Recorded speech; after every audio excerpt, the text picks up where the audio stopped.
जय श्री गुरु हर हर महादेव। जय भोलेनाथ। जे भी गुरु भाई गुरु बहना ये वीडियो देखता सबके हमार प्रणाम बा। और अगर ये भक्ति शिव भजन अगर आप सबके अच्छा लगे तो कृपया कमेंट बॉक्स में हर हर महादेव जरूर लिखल जा और चैनल के लाइक और सब्सक्राइब करके सपोर्ट जरूर कर जा। जय श्री गुरु हर हर महादेव। हमवा के डालिया पर बोलेला सुगनावा हो, बोलेला सुगनावा। अरे हमवा के डाढ़िया पर बोलेला सुगनावा हो, बोलेला सुगनावा। चलो हो दीदिया और चलो हो दीदिया, कैला गुरु के भजनिया। चलो हो दीदिया। अरे अम्मा के डाढ़िया पर बोले ले सुगनिया हो, बोले ले सुगनिया। चलो हो दीदिया, कैला शिवा के भजनिया। चलो हो दीदिया, कैला गुरु के भजनिया। चलो हो दीदिया। कैसे के करी हम गुरु के भजनिया हो, गुरु के भजनिया। जो होता है ना हमरे सासु ससुरवा, जो होता है ना हमरे सासु ससुरवा, जो होता है ना। अरे सासु ससुरवा एको ना संगे जाई है हो, सासु ससुरवा केहू ना संगवा जाई है। अकेले जियराना, अरे अकेले जियराना जाई है वही अमर लोकावा। अकेले जियराना जाई है वही अमर लोकावा। अकेले जियराना। अरे अम्मा के डाढ़िया पर बोले ले सुगनिया, ओ बोले ले सुगनिया। उठो हो दीदिया, अरे चलो हो दीदिया, कैला शिवा के भजनिया। चलो हो दीदिया, कैला शिवा के भजनिया। चलो हो दीदिया।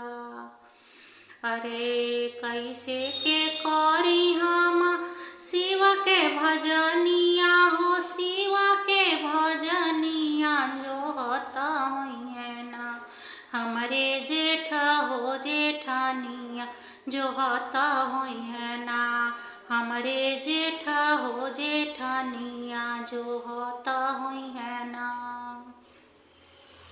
अरे जेठा जेठानिया केहू ना संगवा जाई है। अकेला जियराना अरे हो जाई है अमर लोकावा।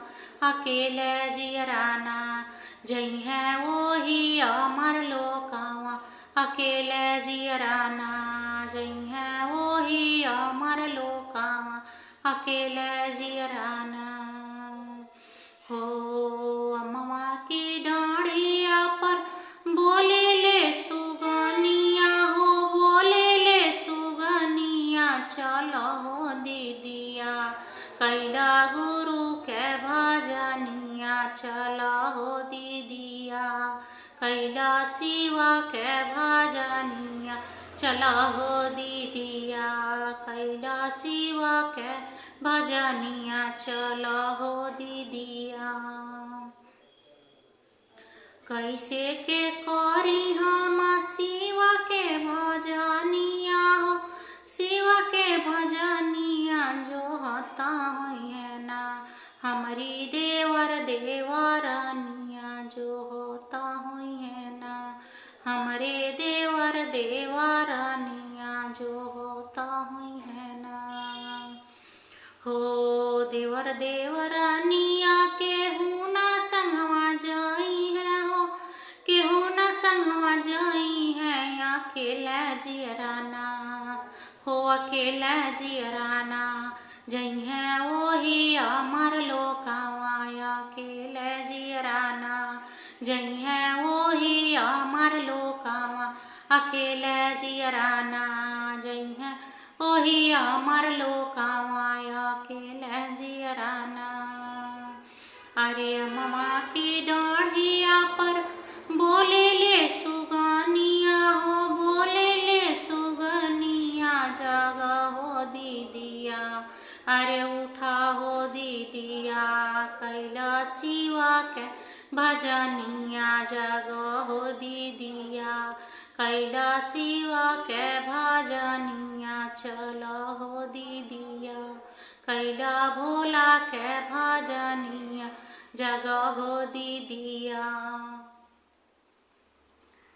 जय श्री गुरु, हर हर महादेव। जे भी गुरु भाई गुरु बहना ये वीडियो देखा ताटे और अगर अच्छा लगे तो कृपया सपोर्ट कर जा, चैनल के लाइक सब्सक्राइब कर जा और कमेंट बॉक्स में हर हर महादेव जरूर लिखल जा। जय श्री गुरु।